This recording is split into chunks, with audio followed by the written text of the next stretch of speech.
Assalamualaikum warahmatullahi wabarakatuh. Selamat siang. Pada siang hari ini kita akan kuliah tentang irigasi tetes bagian pertama, yaitu belajar tentang jaringan irigasi tetes bersama saya Ani Nuraisyah. Nah, sebelumnya saya ingin bertanya nih, menurut saudara irigasi itu apa sih? Kayak gitu. Iya betul. Jadi irigasi itu adalah pengairan ya. Pengairan atau pemberian air pada tanaman seperti itu. Jadi irigasi itu ada yang menyebutkan bahwa dia merupakan upaya yang dilakukan manusia untuk mengairi lahan pertanian. Apa saja yang dilakukan? Ya, mulai dari penyediaan, pengambilan, pembagian, pemberian, dan pengaliran air menggunakan sistem, saluran, dan bangunan tertentu dengan tujuan sebagai penunjang produksi pertanian, persawahan, dan juga perikanan. Seperti itu. Nah, mungkin di perkuliahan sebelumnya saudara sudah dijelaskan. Air yang digunakan untuk irigasi itu dapat berasal dari berbagai sumber seperti itu.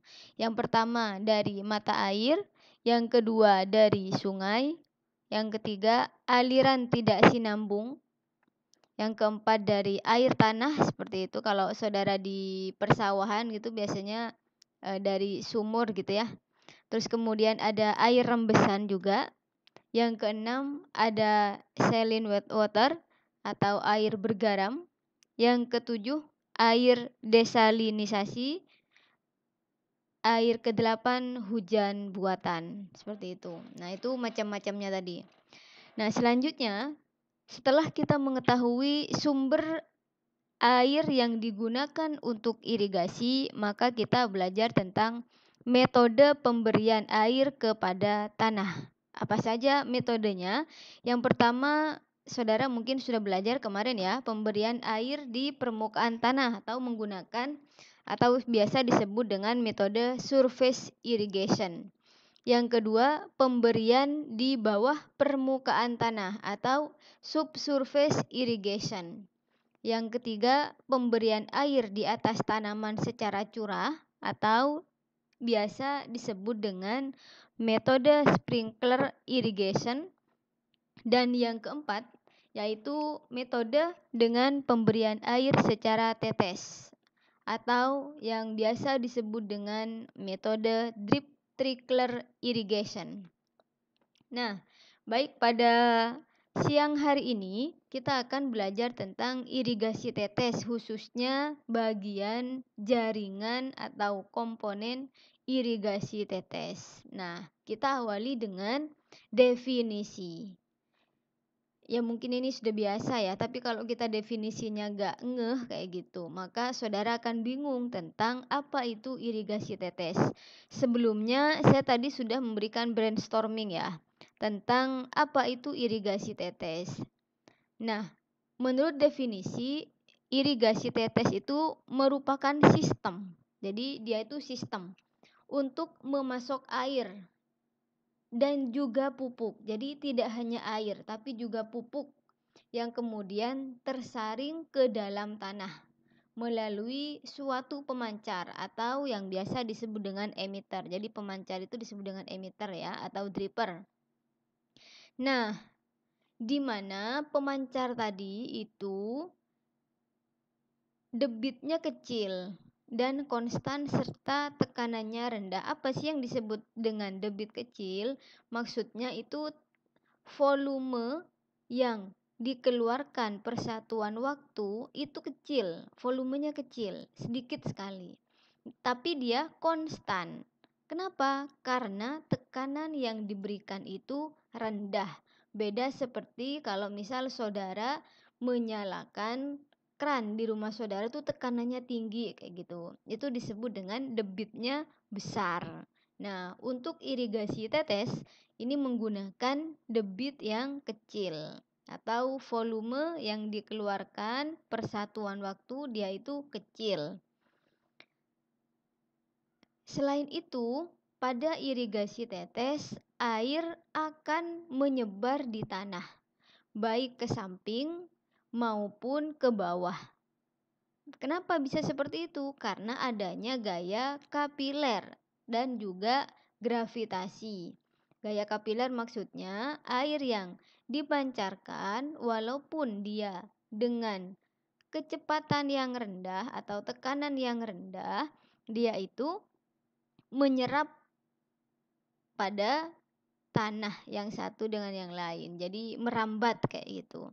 Dan juga adanya gaya gravitasi sehingga dia ke bawah. Jadi kalau ke samping itu karena adanya gaya kapiler, sedangkan yang ke bawah karena adanya gravitasi. Yang kemudian bentuk sebarannya itu tergantung dari jenis tanahnya. Apakah dia jenis tanah pasir, ataukah dia kemudian tanah, atau kemudian pakai kokopit dan sebagainya, media tanamnya ya maksudnya ini ya. Pun kemudian tergantung dari kelembaban, tergantung dari permeabilitas tanah, dan juga tergantung dari jenis tanaman. Nah, sebelum kita menggunakan irigasi tetes, hendaknya kita mengetahui terlebih dahulu kesesuaian pemakaian irigasi tetes yang akan kita gunakan. Jadi kita harus pertimbangkan terlebih dahulu kayak gitu. Apa saja yang harus kemudian diperhatikan sebelum menggunakan irigasi tetes? Yang pertama adalah tanaman. Maksudnya gimana? Maksudnya biasanya cocok untuk tanaman semak. Jadi irigasi tetes ini cocok untuk tanaman semak, pohon dan menjalar seperti itu. Pun juga termasuk dengan tanaman yang bernilai ekonomi tinggi seperti itu. Yang kedua yang harus kita perhatikan adalah topografi, seperti itu. Apa itu topografi? Ketinggian dan kemiringan dari lahan yang akan kita gunakan, apakah itu untuk irigasi tetes. Yang kemudian bisa dipakai di semua jenis slope. Selanjutnya yang ketiga yang harus kita perhatikan adalah tanah. Ini atau medianya ya, media tanam. Ini kita tuliskan tanah di situ, yang dimaksud di sini adalah media tanam. Yang irigasi tetes ini bisa dipakai di semua jenis tanah. Dan yang terakhir yang harus kita perhatikan adalah air. Kenapa? Karena kita harus menggunakan air yang bersih untuk mencegah mampet di emitter kayak gitu, mampet di emitter. Dan yang terakhir, air harus bebas sedimen, ganggang, endapan, atau endapan pupuk kayak gitu ya. Kenapa? Karena di sini irigasi tetes itu menggunakan lubang yang sangat kecil kayak gitu. Yang kalau kemudian ada endapan atau kemudian di situ ada sedimen, nah mengakibatkan emiternya akan mampet. Kalau emiternya mampet, maka otomatis air tidak keluar. Nah, gambaran dari irigasi tetes ini seperti yang ada di slide, gambar yang ada di slide ini.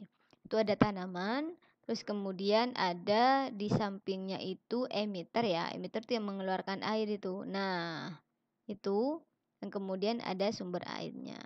Nah, airnya dialirkan dari situ kayak gitu, keluarnya dari situ. Gitu kira-kira. Jadi ada tanaman di sampingnya ada emitter ini ya. Nanti dia keluar menetes itu perlahan tetesannya. Nah, selanjutnya setelah kita mengetahui kesesuaian dari irigasi tetes, kita harus tahu juga di mana nih irigasi tetes dapat diterapkan. Yang pertama, irigasi tetes bisa diterapkan pada daerah yang sangat terbatas airnya.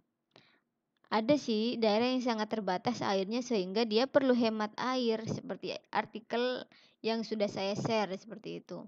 Jadi hendaknya itu kita menggunakan irigasi tetes kalau terbatas, pun untuk air yang memiliki harga tinggi atau sangat mahal. Jadi harus menggunakan irigasi tetes, bukan harus, itu opsi ya, opsi untuk menggunakan irigasi tetes agar bisa lebih hemat. Yang kedua, selain tergantung ketersediaan air, yang kedua adalah tanah berpasir. Jadi pada tanah berpasir bisa berbatu atau sukar didatarkan, itu juga bisa seperti itu.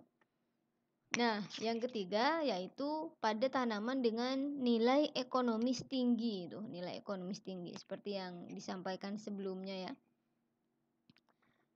Nah, selanjutnya kita belajar tentang kelebihan irigasi tetes. Mari kita perhatikan ya satu-satu. Yang pertama adalah meningkatkan nilai guna air. Maksudnya seperti apa? Maksudnya air yang kita miliki seperti itu dapat digunakan dengan efektif dan efisien sehingga tidak menghambur-hamburkan air. Airnya yang berlimpah, walaupun airnya berlimpah seperti itu kita hemat. Kita dapat meningkatkan nilai guna air kayak gitu. Yang kedua, meningkatkan pertumbuhan tanaman dan hasil. Kenapa? Irigasi tetes bisa kelebihannya adalah meningkatkan pertumbuhan tanaman dan hasil karena tanaman yang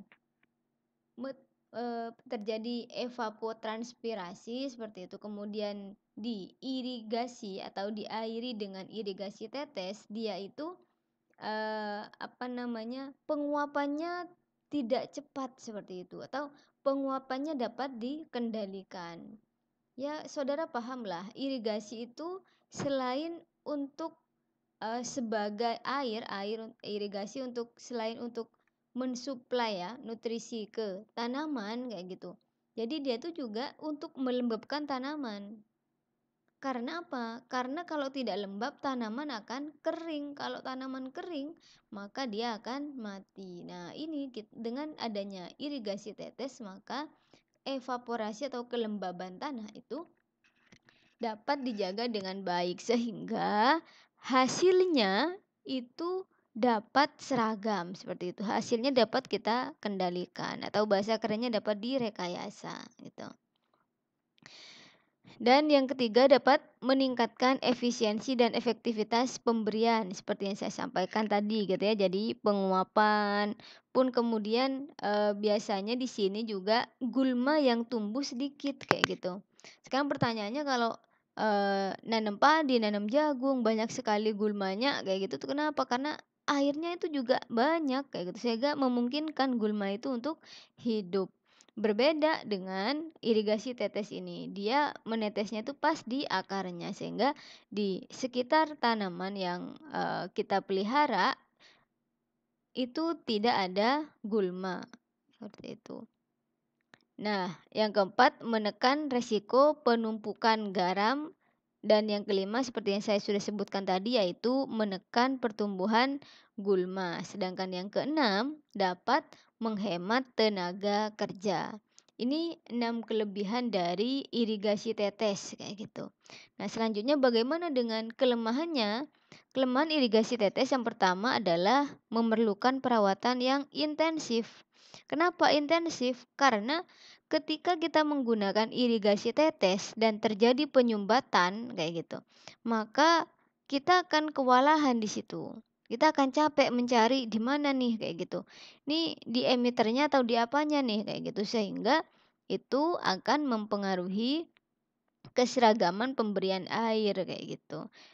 Bayangin kalau ada 1000 tanaman terus kemudian kita cek satu-satu kayak gitu. Kita cek satu-satu ternyata habis waktunya untuk ngecek itu dan bisa jadi kalau ada 10 mending ya bisa diperbaiki ya kalau misalnya ada 100 kayak gitu. Sehingga perawatannya tuh harus intensif. Ini dipengaruhi oleh kualitas air ya, makanya air yang digunakan di sini tuh harus bersih, tidak ada sedimen ya.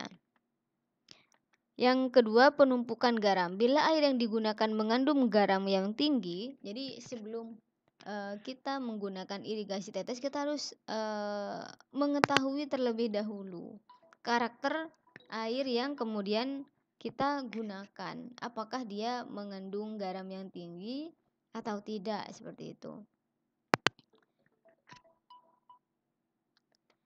Dan yang ketiga, membatasi pertumbuhan tanaman ya. Maksudnya gimana?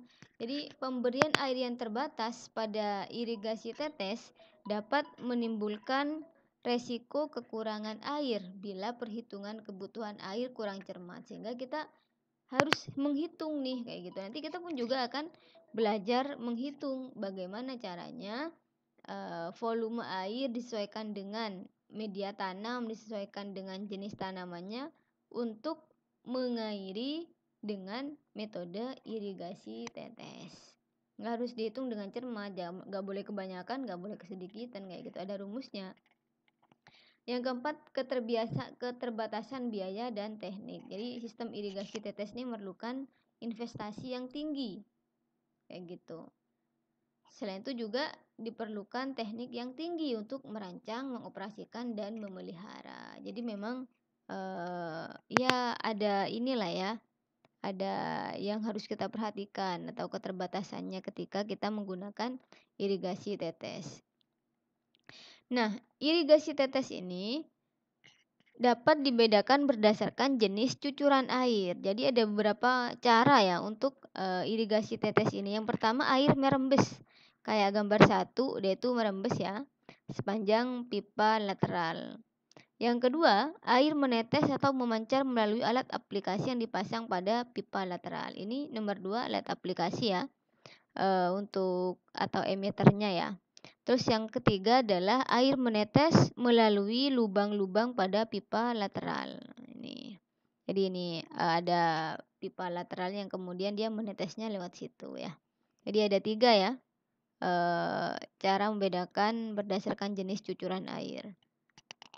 Nah, ini komponen irigasi tetes. Selanjutnya kita belajar komponen atau jaringan irigasi tetes. Ini adalah gambaran sederhana dari irigasi tetes ya, yang kemudian ini terdapat pump atau pompa, kayak gitu. Pompa yang kemudian di sini ada pressure gauge untuk mengatur tekanan dari air yang akan dipancarkan. Kemudian di sini ada filter, ini untuk memfilter air sebelum dialirkan ke emitter-emitter di sini. Kemudian ada mainland. Ini gambaran sederhananya seperti ini, kayak gitu ya. Sementara ini lahan-lahannya ya. Tanamannya ya, yang ini tanamannya. Nah, baik, kita bahas satu-satu terlebih dahulu ya. Yang pertama adalah unit utama atau head unit. Apa itu unit utama? Jadi unit utama itu terdiri dari pompa, ini pompa ya. Kemudian tangki injeksi. Ini tempat mengeluarkan air ya, bisa dari sini. Tangki injeksi itu bisa berupa pupuk dan sebagainya kayak gitu. Kalau misal air nanti yang keluar air, kalau misal yang dari pupuk yang keluar pupuk. Yang ketiga adalah filter. Nah, ini filter atau saringan dan pengendali atau pengukur tekanan. Ini valve, pengatur dan pengendali tekanan untuk mengukur debit dan katupnya. Ini komponen utama, artinya harus ada. Kalau saudara kemudian melakukan atau bercocok tanam dengan kemudian menggunakan metode irigasi tetes, komponen ini harus saudara miliki. Apa tadi? Pompa, tangki injeksi, apakah itu untuk air ataukah pompa. Yang ketiga adalah filter. Filter itu untuk menyaring air atau pupuk sebelum dialirkan ke tanaman. Dan kemudian bagian pengendali. Komponen pengendali itu ada valve untuk mengukur tekanan, mengukur debit dan katupnya kayak gitu. Ini komponen utama harus ada ya. Yang kedua adalah pipa utama. Jadi setelah tadi dari komponen utama, yang kedua ada pipa utama atau mainland. Pipa utama umumnya terbuat dari pipa polivinilklorida atau PVC ya. Yang kemudian bisa juga dari galvanis, steel, atau besi cor. Rata-rata biasanya diameternya 7 sampai 25 cm. Pipa utama ini dapat dipasang di atas atau di bawah permukaan tanah, kayak gitu ya. Ini ya, kalau di sini gambarannya pipa utama itu yang ini ya, yang ini. Nah, ini namanya main line ya. Selanjutnya yang ketiga adalah pipa pembagi atau submain. Submain itu ini ya. Bisa ini ya. Submain ini akan membagi nanti di mana sebelum ada ke submain ini di sini sudah ada katup pengaturnya. Katup untuk mengetahui tekanannya, pun ada filternya kayak gitu ya. Yang kemudian di sini terdapat juga regulator tekanan. Pipa sub utama terbuat dari pipa PVC atau pipa HDPE dan berdiameter lebih kecil ya dibandingkan yang tadi. Kalau tadi berapa? 7,5 sampai 25 cm, kalau ini 50 sampai 75 mm. Nah, gambarannya seperti ini ya. Jadi nanti itu ada pengaturnya ya. Ini katup pengaturnya. Ini untuk menekan pressure regulator ya. Terus kemudian ini ada filternya di sini. Jadi airnya mengalir di sini, difilter di sini ya. Nanti yang bagian yang kotor-kotor dikeluarkan dari bawah sini. Nah, kemudian ada tabing, kemudian ada drip tabing. Ini dialirkan kayak gitu. Gitu kira-kira ya. Nah, selanjutnya komponen yang keempat adalah pipa lateral. Pipa lateral itu merupakan pipa tempat dipasangnya alat aplikasi. Kayak gitu. Alat aplikasi itu maksudnya apa? Alat aplikasi itu maksudnya emiternya ya. Umumnya dari pipa jenis PE seperti gambar ini. Diameternya lebih kecil lagi, 8 sampai 20 mm dan dilengkapi dengan katup pembuang. Katup pembuang maksudnya apa? Katup keluaran air gitu ya. Nah, cara menyambung pipa lateral itu bermacam-macam ya. Kalau yang ini tadi submain ya, ini masih submain, bukan main ya. Sini sudah submain. Nah, ini pipa lateralnya cara menyambungnya tuh seperti ini. Ada yang seperti ini, ada yang seperti ini, ada yang T adapter width, kemudian ada yang lock slope T adapter, ada yang insert T reduction, dan ada micro tube seperti ini. Ini contoh-contohnya seperti ini. Nanti kita akan praktikum ya, menggunakan metode yang ini kayaknya. Gitu. Nah, yang kelima itu yang disebut dengan alat aplikasi atau aplikator atau emission device. Apa itu? Itu adalah alat aplikasi yang terdiri dari penetes emitter, bisa juga berupa pipa kecil gitu ya, dan penyemprot kecil yang dipasang pada pipa lateral. Alat aplikasi terbuat dari macam-macam, ada yang PVC, PE, keramik, kuningan, dan juga sebagainya. Ini contoh-contohnya. Ini emitter namanya ya, emitter. Kalau yang ini namanya pipa kecil atau small tube atau bubbler ya. Seperti ini nih di sini. Nah, atau juga ada yang menggunakan seperti ini, penyemprot kecil ya. Penyemprot kecil. Nah, kalau tipe curah ada di atas kayak gini ya, tipe curah. Gitu, micro sprinkle. Nah, ini tadi kita sebut pressure regulator. Jadi seperti ini nih, seperti ini. Ini sudah di submain ya, ini di submain. Nah, ini yang bagian tadi pipa yang lebih kecil lagi ya. Nah, tadi saya sampaikan bahwa irigasi tetes ini pada masing-masing media tanam itu memiliki sebaran dan kedalaman yang beda-beda ya. Seperti ini di tanah pasir bentuknya seperti ini kira-kira. Seperti ini. Sedangkan pada tanah liat bentuknya seperti ini. Dengan emitter dan atau dripper yang sama-sama ada di tengah sini, maka terbentuk seperti ini. Gitu. Ya saudara gak perlu meneliti lagi, ini sudah ada hasil penelitiannya bahwa kalau menggunakan pasir seperti ini dan kalau menggunakan tanah liat seperti ini. Nah, ini ya, jadi ini pas di awal ya, mau di awal ditanam seperti ini. Ini yang, menggunakan perembet merembes ya, merembes. Nah, ini contoh aplikasi di lapangan. Nih nanam jagung ya, bisa pakai ini.